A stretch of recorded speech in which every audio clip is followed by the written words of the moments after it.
mom's boyfriend. He will pick me up from his pad because I don't actually trust him. Like, I like him a little bit, I don't know. At dinner time, he went play with us. We would play fight together. He's my mom's boyfriend. We was playing together. I like him. He has a blue car. I miss him. He was nice to me. When I actually think about the children pertaining to the situation, it makes everything just so much worse. Because for the most part, from my understanding, all the kids, even including mine, were completely unaware of the situation.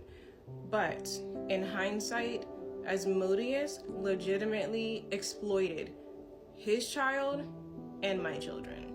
If you don't know what exploitation actually means, I will put it above, but this is legitimately exploitation. When you use your child, you use the well-being of your child, you use the health of your child, you use the child's circumstances when it comes to parenting. When you use all of those things as leverage to try and get something from someone else because those are your alleged circumstances, it's exploiting children. That's exactly what it is. It's exploiting children. Asmodeus used his youngest daughter and exploited her. He did this for pity. He did this, it's all for personal gain ultimately, obviously, but he wanted pity. He wanted people to kind of overlook certain things when it comes to him at his age as a black man in America. He wanted people to totally overlook that because he's a single father. And apparently she has behavioral issues that just stemmed from nowhere. He wanted people to feel bad for him. One, they would never question it. But two, he wanted to look like a victim so bad in exchange for pity and in exchange for people going above and beyond and doing certain things for him because he's a single father.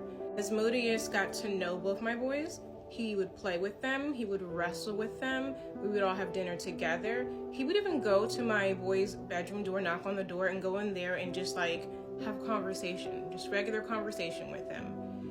And at dinner, we would always talk about what happened during the day at school. So he's like legitimately sitting here at my dining room table, building rapport with my teenage son, knowing full well his circumstances, knowing full well he is estranged to the greater majority of all of his children, knowing full well he was expecting a son and that he had a 7-year-old daughter at home. She's 8 now, but at the time she was 7. And that is exploiting. It takes a really fucked up and small person to have to use children, whether it's their own children or yours, but to utilize children in that manner just so you can access empathy and pity and someone else's resources. It's more often than not that you will find a single mother. We're everywhere.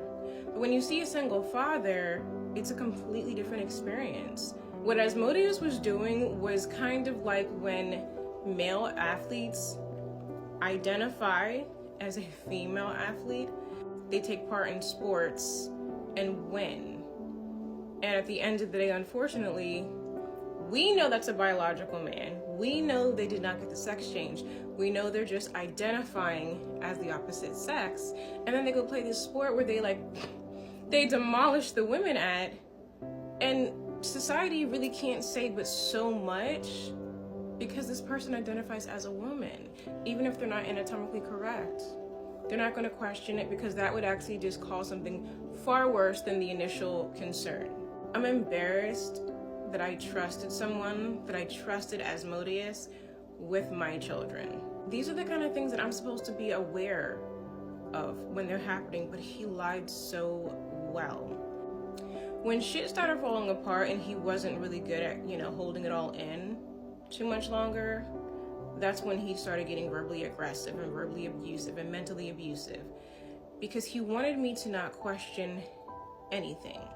No matter how casually I said it. When I met Asmodeus in September of 2023, he told me that he would be graduating school in winter of 2024.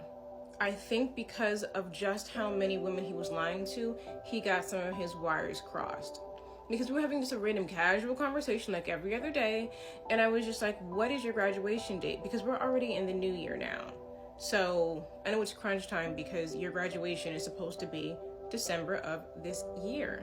He flipped shit, went off the hinges, went off the rail. And he was like, I already told you my graduation date. It's December of 2026.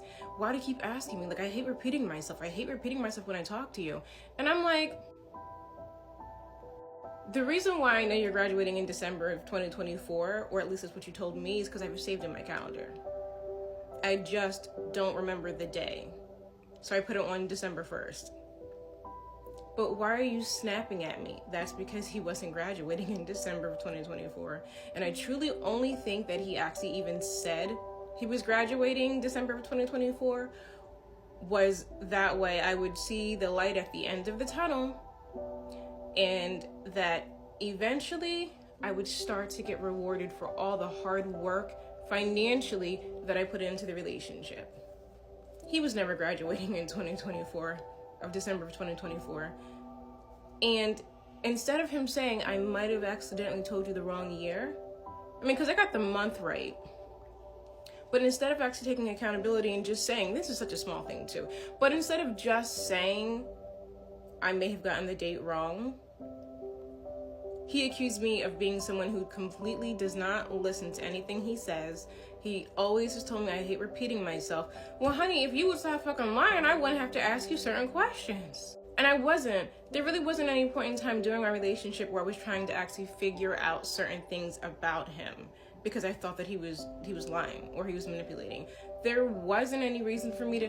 That's a stupid argument. That's a dumb argument. Why are we arguing over your graduation date? It really doesn't fucking matter. It was months away. It's probably actually longer now since you keep on failing. Never mind.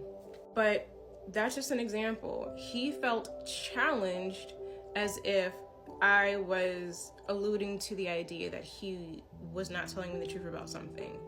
Pretty much all of the arguments with a narcissist are the stupidest things, and they make such little sense. And that's how you know there's other traits, there's other characteristics, there's other patterns. But one of them are arguments that make no sense to even be arguments. Midway through him sitting here, I mean, he's cursing me out and all types of shit just because I was just like, isn't your graduation date coming up in December of 2024? His reaction, he reacted that way because he was basically like, I never want to ever have this conversation with you again. I'm going to be verbally aggressive. I'm going to be verbally abusive. I'm going to sit up here and start saying all women this and all women that to discourage you from ever opening your mouth again about pretty much anything and everything. And it's hard to dictate what can be addressed and what can't be addressed. You know what I mean? And then when you don't address it, then there's a whole entire attitude about why you didn't address it, when they know full well that they are verbally assaulting you. Of course I'm not gonna ask again. You just cussed me out.